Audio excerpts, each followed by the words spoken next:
자, 오늘 하나님 주시는 말씀 같이 보겠습니다. 골로새서 3장 5절 말씀입니다.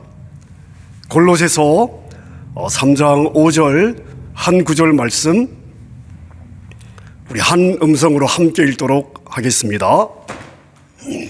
함께 읽습니다. 그러므로 땅에 있는 지체를 죽이라. 곧 음란과 부정과 사욕과 악한 정욕과 탐심이니 탐심은 우상 숭배니라. 한번 다시 읽겠습니다. 시작. 그러므로 땅에 있는 지체를 죽이라. 그 음란과 부정과 사욕과 악한 정욕과 탐심이니 탐심은 우상 숭배니라. 아멘. 저희는 지금 승리하는 교회 챕터 3 3장에 있는 내용들을 저희가 다루고 있습니다. 3장의 주제는 뭔가 하면 악한 영이냐 아니면 육신이냐.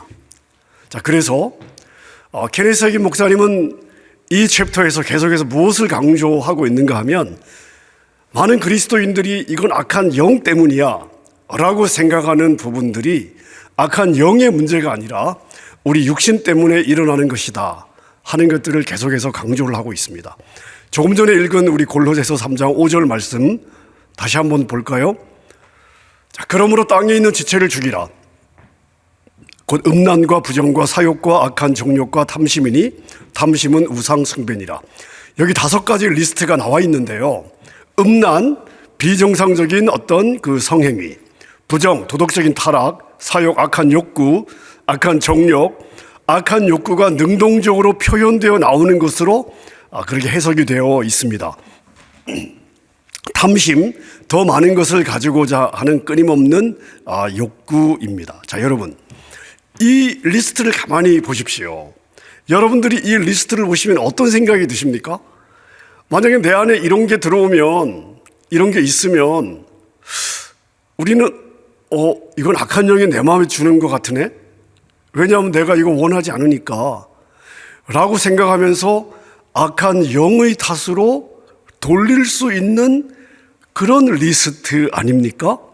자, 하나만 더 보겠습니다. 골로새서 3장 8절에 보니까 바울 사도가 또 이러한 부분들을 이야기하고 있습니다. 분함과 노여움과 악의와 비방과 너희 입에 부끄러운 말, 이제 너희가 이 모든 것을 벗어버려라. 자, 여기 이 나와 있는 이 부분들도요. 자, 여러분 보세요. 노, 분, 악의, 회방, 부끄러운 말. 자, 여러분, 만약에 내 안에 이런 것들이 있다면 여러분들은 어떻게 생각하시겠습니까? 이건 악한 영이 계속 나에게 이런 생각을 하도록 주는 거 아니야?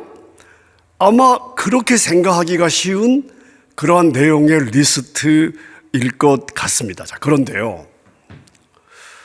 성경은 아주 분명하게 무엇을 이야기하고 있냐 하면 이것은 악한 영이 우리에게 준 것이 아니라는 것입니다. 이건 바로 육신의 본성이라는 것입니다.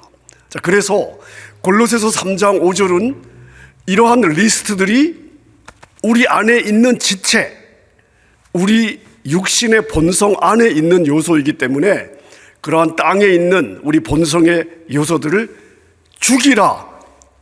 자, 이렇게 권면을 하고 있고요. 골로새서 3장 8절에 노와 분과 악의와 회방과 부끄러운 말 이런 모든 것들을 너희가 벗어버려야 된다. 왜? 너희 안에 그것이 있기 때문에. 자, 그렇게 저희들에게 설명을 하고 있습니다. 자, 이것은 여러분 악한 영이 주는 게 아니라 우리 육신이 가진 본성의 특징이다. 이것들은 우리 육신이 행하는 행위라는 것을 성경이 이야기하고 있습니다. 자, 그렇다면 이게 악한 영이 주는 것이 아니고 육신이 가진 본성이라면 우리가 이런 것들을 어떻게 다뤄야 되는 겁니까? 귀신아, 물러가라. 자, 그러면 사라지겠습니까? 아니라는 것입니다. 악한 영이 주는 것이 아니기 때문에 이런 경우는 우리가 악한 영을 대적해도 없어지지 않습니다. 자, 그럼 이것들을 어떻게 다뤄야 되나? 5절에 보니까 너희 지체를 죽이라 이렇게 설명을 하고 있고 9절에 보니까 이 모든 것을 버려라 이렇게 명령을 하고 있습니다. 자, 여러분, 이 죽이라라고 하는 단어는 우리가 가지고 있는 이런 육신의 본성에 대해서 우리가 마치 죽은 사람처럼 아무런 반응을 해서는 안 된다는 그러한 의미입니다. 우리가 만약에 육신이 우리가 진짜 죽었다면 조금 전에 우리가 살펴본 그러한 그 욕심들, 음란, 그런 그 탐심 이런 거에 우리가 끌릴 리가 없는 거죠. 자, 우리가 살아있으나 그런 것들에 대해서는 죽은 자처럼 반응하지 마라. 너희 지체를 죽여라. 자, 그렇게 우리가 이러한 문제들을 다뤄야 되는 것입니다. 자, 그러면 우리 지체를 누가 죽여줍니까? 우리의 지체를 죽여야 됩니다. 나의 육신의 본성을 죽여야 됩니다. 나의 육신의 본성에 대해서 내가 죽은 자처럼 반응을 안 해야 되는데 이걸 누가 해야 된다는 이야기예요? 하나님이 하셔야 되는 겁니까? 아닙니다. 목사가 해 줄 수 있느냐? 아닙니다. 각자 우리 한 사람 한 사람이 스스로가 육신적 본성과 육신의 정욕을 죽여서 복종시켜야 되는 것입니다. 자, 이것이 로마서 12장 1절 2절이 이야기하고 있는 너희들의 몸을 산 제사로 하나님께 드려라. 이게 진짜 영적인 예배다. 우리의 몸을 죽여서 우리의 마음뿐만 아니라 우리의 몸을 주님께 드리는 것. 자, 이것이 하나님이 원하시는 진짜 영적인 제사입니다. 승리하는 교회 이 3장에 케네스 해긴 목사님의 간증이 하나 나오는데요. 이런 간증이 있습니다. 목사님이 어느 교회에 가서 집회를 했는데 집회를 마친 후에 한 여인이 목사님을 찾아와서 목사님, 내 안에 있는 귀신을 좀 내어 쫓아 주십시오. 그러면서 이 여자가 목사님, 나에게서 내 안에 용서하지 못하는 귀신이 있습니다. 용서하지 못하게 하는 이 귀신을 쫓아내 주십시오. 자, 이 여인에게 어떤 일이 있었냐면 교회 안에 다른 또 자매에게서 아주 크게 마음 상하는 일이 있었습니다. 그 마음의 용서가 안 되는 거예요. 그래서 이 자매가 목사님에게 뭐라고 이야기를 하냐면 목사님, 그 자매가 나에게 너무나 큰 잘못을 했습니다. 하나님은 내가 그 자매를 용서해 주고 싶어 하는 것을 아십니다. 하지만 나는 용서가 안 됩니다. 그러니까 제발 나로 하여금 용서하는 것을 막는 이 악한 영을 나에게서 쫓아내 주십시오. 자, 이렇게 해긴 목사님에게 요청을 했습니다. 자, 해긴 목사님이 이 여인에게 이렇게 물어봤습니다. 당신은 남편하고 같이 살면서 남편이 당신에게 잘못했을 때 남편을 용서해 준 적이 있습니까? 그랬더니 이 여인이 물론이죠. 남편이 잘못했을 때 용서해 준 적이 있습니다. 그러자 목사님이 이 여인에게 이렇게 이야기를 했습니다. 만약 당신이 한 사람을 용서할 수 있었다면 다른 사람도 용서할 수 있습니다. 어떤 악한 영이 자매 안에 있어서 용서를 못하게 하는 것이 아닙니다. 진짜 문제는 뭐냐? 당신이 그 자매를 용서하기 싫어한다는 것입니다. 당신은 그 여자에 대한 원망을 그대로 가지고 살고 싶어 하는 것입니다. 그래서 마귀를 당신에게서 쫓아낼 필요가 없습니다. 용서하지 못하는 마음은 악한 영이 아니라 당신의 육체일 뿐입니다. 그것은 당신이 다루어야 할 문제입니다. 자, 그래서 케네스 해긴 목사님은 자신의 이러한 경험을 적으면서 이렇게 강조를 하고 있습니다. 하나님께서 죽을 죄인이었던 우리를 용서해 주셨습니다. 그리고 우리에게 서로 용서하라고 하셨다면 우리는 용서할 수 있는 것입니다. 하지만 여러분의 육신이 여러분을 주관하도록 한다면 용서는 가능하지 않습니다. 자, 여러분 중요하죠? 여러분의 육신이 여러분을 주관하도록 놔둔다면 용서는 가능하지 않습니다. 우리의 상처받은 육신은 절대 용서하지 않을 것이기 때문입니다. 자, 그러나 하나님이 여러분에게 여러분이 할 수 없는 것을 하라고 하셨을까요? 만약 그렇다면 하나님은 절대 공의로운 하나님이 되실 수 없습니다. 하지만 하나님은 공의로운 하나님이 아닙니까? 자, 이렇게 강조를 하고 있습니다. 자, 여러분, 예수님은 우리 이 육신의 문제를 어떻게 다루고 있을까요? 예수님은 우리 육신의 문제에 대해서 어떤 해결책을 주고 계실까요? 자, 마태복음 5장 29절 30절입니다. 같이 한번 읽어보겠습니다. 시작. 만일 내 오른눈이 서로 너로 실족하게 하거든 빼어내버리라. 내 백체 중 하나가 없어지고 온몸이 지옥에 던져지지 않는 것이 유익하며, 또한 만일 내 오른손이 너로 실족하게 하거든 찍어내버리라. 내 백체 중 하나가 없어지고 온몸이 지옥에 던져지지 않는 것이 유익하니라. 아멘. 자, 여러분, 무시무시하지 않습니까? 바울은 죽여라, 자, 이렇게 이야기를 하고요. 예수님은 빼버려라, 잘라버려라, 이렇게 말씀을 하십니다. 자, 물론 실제 여러분의 눈을 빼라, 손을 잘라라 이런 말이 아니죠. 이것은 상징적인 표현입니다. 그 정도의 각오와 마음으로 우리 육신의 본성과 행동을 다루어야 한다는 그런 말씀입니다. 여러분, 한번 생각해 보십시오. 사람의 눈을 빼는 일이 쉽습니까? 아니요, 쉽지 않습니다. 손목을 자르는 것이 쉽습니까? 아니요. 여러분, 얼마나 아프겠습니까? 자, 육신의 반응을 하지 않는 것이 얼마나 어렵냐 하면요, 육신을 이렇게 죽이고 빼고 잘라내는 것만큼 아프다는 것입니다. 여러분, 육신을 죽이는 것은 이렇게 어려운 일이에요. 아픈 일입니다. 그래서 성경은 십자가에 못 박아라, 죽이다라는 말을 사용하는 것입니다. 십자가에 못 박히는 일이 결코 즐거운 일이 될 수 없습니다. 고통스러운 일입니다. 우리가 우리의 육신을 다룰 때 우리 육신의 본성에 대해서 죽은 자처럼 반응하지 않는 일이 그만큼 어려운 일이고 그만큼 고통스러운 일이 되는 것입니다. 하지만 우리가 반드시 해내야 되는 것입니다. 여러분, 그래서 바울 사도와 예수님 모두 포인트는 분명하죠. 육신의 악한 경향, 정욕, 입맛을 죽여야 하는 것은 바로 누구다? 바로 너 자신이다. 하나님은 그것을 대신해 줄 수 없다. 누구도 대신해 줄 수 없다. 아무리 고통스러워도 그것을 잘라내고 도려내고 죽이는 것은 너의 몫이다. 그래야 네가 사는 것이다. 자, 바울 사도도 그렇고 예수님도 그렇고 지금 우리에게 이 부분에 대해서 단호하게 결단할 것을 요구하고 있는 것입니다. 자, 케네세기 목사님의 경험이 또 하나 나와 있습니다. 어떤 교회에서 집회를 마치고 이제 개인 기도하는 시간인데요. 이제 개인 기도 시간도 어느덧 많이 지나가고 대부분의 사람들이 집으로 이제 돌아갔습니다.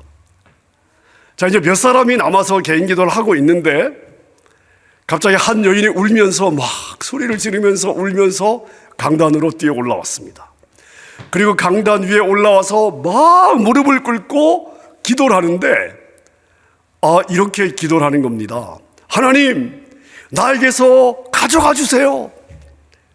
내가 원하지 않는 것을 주님이 알지 않습니까? 그러니 내게서 가져가 주세요. 막 이렇게 울부짖으면서 강단 위에 올라와서 막 기도를 하니까 이제 그 여인의 기도가, 그 자매님의 기도가 조금 이렇게 잦아들고 좀 이렇게 잠잠해진 후에 케네세기 목사님이 그 여인에게 이렇게 물어봅니다. 자매님이 원하지 않는 것이 무엇입니까? 하나님이 무엇을 가져가 달라고 지금 기도하는 것입니까? 그랬더니 그 자매가, 목사님, 담배입니다. 담배예요, 담배. 자, 이렇게 대답을 했습니다. 그래서 목사님 이렇게 이야기했다고 합니다. 자매님, 하나님은 그 담배를 자매에게서 가져가시지 않을 것입니다. 하나님은 담배를 피우지 않습니다. 그러니 하나님이 그 담배를 가져다가 뭐에 쓰겠습니까? 그건 자매님이 버려야 되는 것입니다. 자매님의 육신을 자매가 십자가에 못 박으면 되는 것입니다. 그랬더니 이 여인이 이렇게 대답을 했다고 합니다. 목사님, 저는 담배를 포기할 수 없어요. 자, 여러분, 결국 포인트는 무엇입니까? 이 여인은 담배를 끊고 싶은 의도는 있었습니다. 하지만 이 여인의 마음속에 있는 진짜 욕심, 여러분, 이게 바로 육신의 욕구이죠. 육신의 본성이죠. 이 여인의 마음속에 있었던 진짜 욕심은 뭐냐면요, 담배를 끊고 싶어 하지 않았던 것입니다. 제가 예전에 의도냐 진짜 욕심이냐라는 주제로 제가 말씀을 전한 적이 있습니다. 바로 이런 부분입니다. 담배를 끊고 싶은 의도는 있어요. 하지만 진짜 욕심은 뭡니까? 끊고 싶은 마음이 없는 것입니다. 그게 진짜 욕심입니다. 사람은 선한 의도를 따라가는 것 같지만, 하지만 결국 사람의 선택은 뭘 선택하냐면요, 자신이 가지고 있는 선한 의도가 아니라 진짜 욕심을 선택하게 되어 있습니다. 자, 그렇다면 여러분 생각해 보십시오. 본인이 담배를 끊고 싶어 하지 않는데 왜 악한 영 때문이라고 악한 영을 탓을하며 하나님께 가져가 달라고 요청하는 것입니까? 이건 본인이 결단해야 되는 것입니다. 본인이 결단하면 끊어지는 것입니다. 여러분의 육신과 육신의 갈망을 죽여야 되는 당사자는 누구냐? 바로 여러분 자신입니다. 이러한 육신의 욕망은 여러분이 십자가에 못 박아야 되는 것입니다. 여러분이 죽여야 되는 것입니다. 이 자매의 경우에 많은 사람들은 담배를 피우게 하는 귀신을 쫓아내야 된다라고 말할 수 있지만, 케네스기 목사님의 지적은 아주 명확합니다. 그것은 귀신의 문제가 아니다. 이것은 이 여인의 육신이 원하는 것이다. 마귀 탓하라는 것은 자신의 책임을 회피하고 있는 것이다. 그러나 마귀 탓을 한다고 해서 자신의 책임에서 벗어나지는 것은 아니다. 이렇게 이야기를 하고 있습니다. 자, 예를 들어서 이 책에 이런 예도 들어 있습니다. 젊은 남자가 예수님을 믿고 구원을 받았습니다. 예수님을 분명히 믿었습니다. 자, 그래서 구원을 받았습니다. 자, 그런데 이 젊은 남자가 구원받기 전에 어떤 여인과 성적인 관계를 맺고 있었습니다. 자, 그러면 이 남자가 예수님을 믿자마자 그 여인을 향한 성적인 욕구가 하루아침에 사라질까요? 자, 우리의 육신은 절대 그게 가능하지 않습니다. 이 젊은이의 육신은 구원을 받았음에도 불구하고 예수님을 믿었음에도 불구하고 계속해서 그 성적인 관계를 원할 것입니다. 자, 이 경우에 이게 귀신의 문제입니까? 악한 영의 문제입니까? 아닙니다. 이 경우는 마귀를 쫓을 필요가 없습니다. 그는 그의 영이, 이제 예수님을 주인으로 받아들인 그의 영이 여인의 육신을 원하는 자신의 육신을 다스리는 것을 배우고 하나님의 말씀에 순종하면 되는 것입니다. 그래서 이 책은 이렇게 강조하고 있습니다. 모든 하나님의 자녀들은 말씀 안에 들어가서 그의 마음을 새롭게 하고 그들의 몸을 하나님께 산제사로 드리는 법을 배워야 합니다. 믿는 우리는 거듭난 새로운 피조물입니다. 그리고 우리는 나의 속사람이 육신을 주장하는 것, 육신을 컨트롤하는 법을 말씀을 통해 배워 나가야 됩니다. 이것이 그리스도인의 삶입니다. 라고 말하고 있습니다. 자, 이 주제에 관해서 악한 영이냐, 육신이냐, 이 주제에 관해서 가장 명확하게 우리에게 말씀을 주고 있는 그 말씀이 로마서 6장 뒷부분일 것 같습니다. 자, 로마서 6장의 몇 구절을 저희가 간단하게 한번 읽어보겠습니다. 로마서 6장 6절입니다. 6장 6절에 보면 이런 말씀이 있습니다. 옛사람이 예수와 함께 십자가에 못 박힌 것은 우리가 죄에게 종노릇하지 아니하려 함이니. 자, 여러분 보세요. 무슨 말입니까? 우리의 육신은 예수님과 함께 십자가에 죽었습니다. 우리 육신은 이미 죽었습니다. 옛사람은 십자가에 못 박혔습니다. 그렇기 때문에 우리는 더 이상 죄의 종이 아닙니다. 죄가 우리의 주인이 아닙니다. 우린 죄의 종이 아닙니다. 그래서 우리는 육신의 말을 들어야 될 필요가 없다는 것을 강조하고 있습니다. 자, 로마서 6장 11절입니다. 너희 자신을 죄에 대해서 죽은 자로 여길지어다. 육신 안에 죄의 요소가 있어요. 육신의 본성, 죄의 요소가 있습니다. 하지만 그런 죄의 요소들에 대해서 그냥 나는 죽었다라고 생각하라는 것입니다. 무시하면서 반응하지 말라는 것입니다. 우리 그리스도인의 삶은 그렇다는 거예요. 자, 6장 12절입니다. 너희 죄가 너희 죽을 몸을 지배하지 못하게 하라. 여기 굉장히 중요한 표현이 나와 있습니다. 우리의 몸은요, 곧 죽을 거예요. 곧 사라질 것입니다. 우리의 영은 영원해요. 우리의 육신은 이제 우리의 영과 혼이 떠나가면 다시 흙으로 돌아가야 되지 않습니까? 자, 잠시 우리가 머물다 가는 나그네예요. 우리의 몸은 잠시 머물다 가는 장막입니다.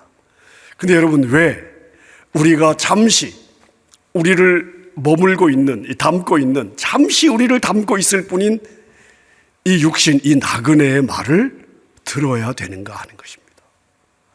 여러분, 영원한 형의 주관을 받아야지 잠시 후면 없어질 왜 육신의 다스림을 받고 육신을 따라가느냐? 곧 없어질 나그네가 여러분을 주장하지 못하도록 해라. 자, 이렇게 바울 사도가 권면하고 있습니다. 그러므로 6장 13절입니다. 너희 지체를 불의의 무기로 죄에게 내주지 말고 너희 몸을 죄의 도구로 사용하지 마라.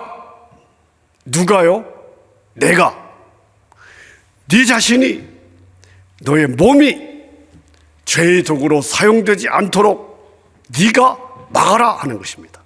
누가 막아야 돼요? 우리가 막는 것입니다. 그러면서 반대로 계속해서 너희 지체를 의의 무기로 하나님께 드리라.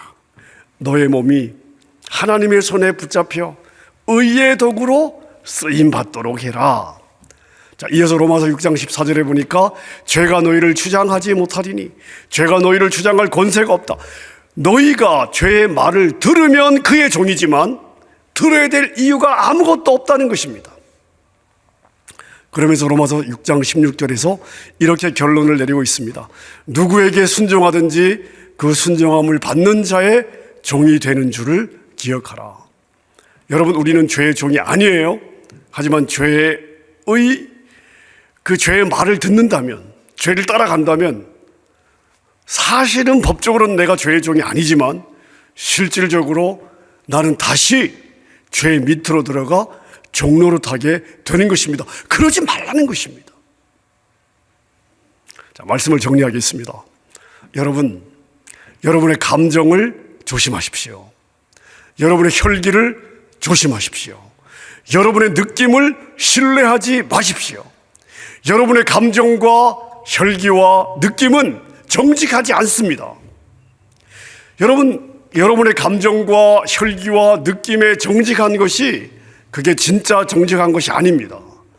느낌과 감정은 속임수에 불과합니다. 하루에도 수십 번씩 업앤다운 하늘과 땅을 왔다 갔다 하지 않습니까? 말씀의 원칙을 의지적으로 지키면서 나가면 감정은 따라오게 되어 있습니다. 그럼 나는 바른 길을 걷고 있는 것입니다.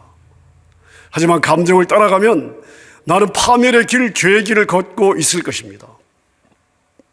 선택은 여러분 자신의 몫이고 그 선택이 여러분의 운명이 될 것입니다.